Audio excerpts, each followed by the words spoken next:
We all know the masterpiece that is Saints and Sinners 1. It is one of the most polished and consistently good VR games to date, even after almost 5 years. But we've already covered Saints and Sinners and the DLC in the last 2 videos. It's time that we talk about The Walking Dead Saints and Sinners Chapter 2 Retribution. Oh, what did I get myself into? Spoiler warning for the whole game, let's get into it. We're trying to hit 500 subs by 2025, so please sub. Retribution. Where do I even start? The bugs. I know this horse has been beaten to the ground, but if you don't know, this game is riddled with bugs. Her head is bugging out. The materials are inconsistently sized in the inventory. This trooper walks through this barricade. I can't walk through this open space. His dialogue messed up. Just fine. This flare is just floating here, and this wall is missing. And that was just this one playthrough, where I was trying to go as fast as possible, so I didn't have to fill up my storage with footage of me getting munched by zombies. The launch of Retribution was abysmal. It released as a Quest exclusive, and only came to PC months later. The bugs were terrible at launch. You could not transfer your save file, which was an advertised feature. The game was, and still is, a released beta. But they never went back and fixed it. They are never going to fix it. And the original game got a graphics update on Quest 3, but not the sequel, because that would require not ignoring the bugs, and Skydance cannot be caught doing that. But if you look past all those bugs, is it still a flawed game? Is the game bad in concept? Well, I don't think it is.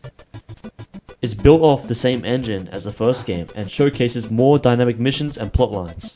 The first mission of the game sees the tourist regaining consciousness after seemingly having a dream of Henry talking to him.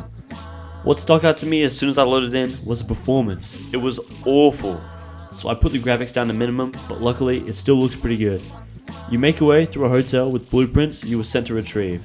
You see a shotgun on a windowsill and walk up to it to grab it, but the floor beneath you gives out and you fall again. Wow, the tourist must have some brain damage by now. Being knocked out twice in 5 minutes cannot be good for you.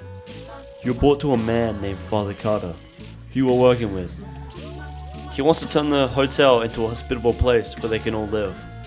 You go home to the same bus from the last game, but something's a little bit different. You naturally go to the back of the bus to sleep, but you don't see your bed. You see a door open. So you get funneled into a new area with 2 new crafting tables, which makes 5 different craft tables, which is a bit excessive, but each one serves a different purpose, so they all kind of make sense. But it is kind of annoying to have guns be craftable on 3 different benches. You see an open catacomb and walk into it. There, you find your bed and iconic flask that you drink with. I think that this whole idea of leading the player through a new place and letting them see all the new things in the crafting tables is an example of good game design. But eventually, you see a note pinned to your bus with a knife. It tells you to meet in the reserve. Once you go down there, you see 3 people. You can really tell that their textures are made by different artists, as they look so inconsistent to the other models in the game. But I just killed them this playthrough to skip all over the annoying quests. I don't really think there's a downside to this. The next mission in the diary says to wait for the Pawn King to talk over the radio, which basically means spam sleep until he says something. You go to buy water after he makes his broadcast, then he tells you that you need to retrieve a battery for him. It's located in a recording studio. He tells you where to get the code for the door, and you go back to Hotel Eclair. You find the code in a hotel room and enter the studio. You look around and you have to climb these gutters over a gap, which I think is pretty cool. You see some Henry lore in form of this picture, and you find the battery in a hole and a drop down. As soon as you pick it up, the Axeman spawns in and talks to you. It was scary when I first played the game, but like halfway through I realized that it was just a boring cutscene where none of your dialogue options have any real effect on the story, or even his actions. He gets mad at you because you were the last one to see May alive. This is a little bit awkward. And you deny, but he gets angry. Then he does some corny cliche intimidation lines, then he says the name of the game. You will face Retribution. Then he blows up the walls and a ton of zombies walk through the hole. It's fun and exciting to face this amount of zombies, and the Axeman, who just found out his name's Garrick, he just sits there and watches you. I have to say, nighttime really brings together the whole feeling that the first game was going for. It wasn't scary in the open because it was bright out, but when it's dark in the open, it can get really spooky. The next mission, you have to wait for Sonny to reach out over the radio So you know what that means. You hear from his daughter instead, Desiree, and you go to see her. She tells you that she drugged Sonny, and that Garrick threatened him, and that he had no other choice but to lure you into a trap. She sends you on a fetch quest to reunite her with her mother, so they can run away together. But you are too late and she has already left. But you notice that someone set up a bell to a generator that stirs up the herd. I think that if you go to the nearest skiff to the mission, the Axeman burns it and says he from rooftop, but this time I just went to the other one to avoid the herd. You return with the note that Desiree's mother left, and she tells you where to find Whistles, a weapons specialist who has a weapon that could combat Garrick's bulletproof armor. Whistles is in Rampart at night in the gym office. It was pretty scary if I want to be honest. Nighttime is definitely a brilliant choice, and it increases the immersion immensely, having tense moments with tons of zombies that are hard to spot. Once I found Whistles, I just killed her to get the recipe for the grenade launcher, and in turn skipping an extra step from the mission. After you get back, you catch up with Sonny. He tells you that he did the right thing by betraying the tourist, and that he had no other choice. Ultimately, you forgive him, and you're told to check in on Father Carter, as he hasn't been heard from in a while. You go back to the hotel and find Carter drunk and regretful of his actions, but I just killed him as you do anyway at the end of the mission. So you get a coin and you enter a hidden building via a vending machine. Inside you have to find something valuable, so you look around. Eventually you turn on this generator, but it malfunctions and catches on fire, turning on the sound system and blasting music for all the walkers to hear. I instilled my faith into the chainsaw and quickly became overwhelmed and took a death. But you break all the speakers and find a cross, which, if you kill everyone, would now go with all your other unused story items you collect on the way. This mission was featured in the promotional material, showing dozens of zombies at a time, but there are substantially less, which is definitely a letdown. One thing I think is funny is that in this trailer, you can see obvious pop-in on the Axeman. It's just the small details, but it makes a world of difference. It kinda sucks how amazing the trailers look and how disappointing the game turned out. But after the whole ordeal, you go back to the Pawn King and tell him that you ended up killing Carter, which he doesn't really care.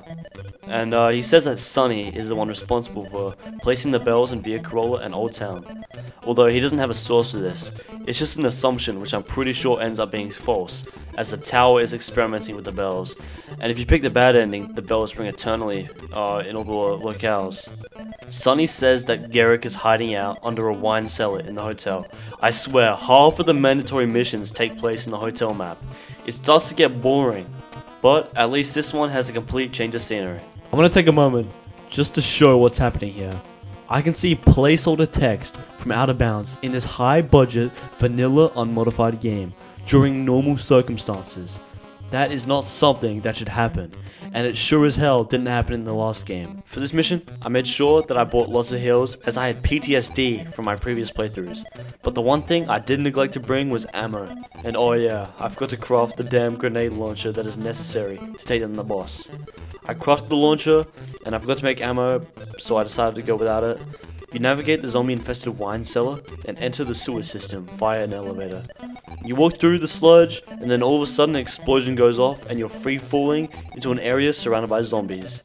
Without the necessary ammo, I was taken off guard, and I had to think fast to ensure I had ample ammo for the upcoming section. You make it up a ladder, you do this parkour on these old sewage machines, you enter an open area and see Garrick killing tower troops and just walking through that bullet storm. Obviously, whoever supplied Sonny with Garrick's hideout location had a loud mouth, because the whole tower is here. I knew what was coming up, so I took my chance of having Garrick to distract the tower with troops, and I made as much progress as possible up the path to chase Garrick. But as soon as he left, the tower turns their attention to you as you fight through an impossible, endless battle. I decided to make small progress, then hide behind, then push forward, and they would run backwards. I died a few times and barely made it to the end ladder with a tiny sliver of health remaining. You follow Garrick up into this warehouse and get supplies on the way. Then you start the boss fight, which involves salvaging materials at 3 different workbenches, then crafting a unique bomb piece each one. You combine all 3 pieces and you shoot the bomb with your grenade launcher to explode it. To stun Garrick, you can also shoot him with a grenade launcher directly, but it will deal no damage. After 3 bomb explosions, he'll be taken down. For some reason, I had a lot of trouble hitting him this time, and it took 30 minutes of running around in circles. It was pretty boring because not once was I close to death the whole time. But when he did get close to me, it was pretty intimidating as he walks almost your sprinting speed. I didn't realize until now, but you can actually hide from Garrick and he'll try to find you. When he does spot you, he has his own unique spotting noise. The only real way to outrun him is to climb up and down ledges because you climb almost instantly, and he does so very slowly with a drawn out animation. On a side note, why doesn't Garrick just use a gun on the tourist? Sure, he's basically invincible so he can get close up and chop someone. But do you know what else can chop someone up and mangle them beyond recognition, but from a longer range? A shotgun. He was one step away from being actually unkillable and invincible. You take him down, you can either kill him or save him. It makes no difference, so just sock him in the face for fun. Garrick expresses his distaste for the tower, and you say that they're next on your list. So guess what? You do in the next mission. You randomly have intense music playing at your camp and have to sleep 6 times in a row. My first playthrough, I actually scavenged for materials, but at this point in the game, you should already have enough you need, especially if you transfer your save from chapter 1. So you'll have to spend a minute spamming sleep. After the 6th sleep, there are bells ringing all around the town, and you hear them from your camp, and there are a bunch of zombies here just chilling out. I find it kind of funny because I killed the resistance 20 minutes into the game and missed half the missions, and consequently I skipped half of the story and the context, so this kind of happens out of nowhere with no build up. And you head to the tower and you see an exile note, you read it, and the voice reading it is long dead. You see a bunch of exiles rebelling against the tower and all rushing their troops at the base. I heard somewhere if you keep Father Carter and Whistles alive, you actually see them here fighting alongside everyone else, but I always kill them, so I've never actually seen them here. You fight through the ground units and make your way into the tower. I think this concept of rising the tower and killing enemies is brilliant. Still, not as good as the trailer, depicting the tourist climbing up the tower, punching a zombie and pulling it off into freefall.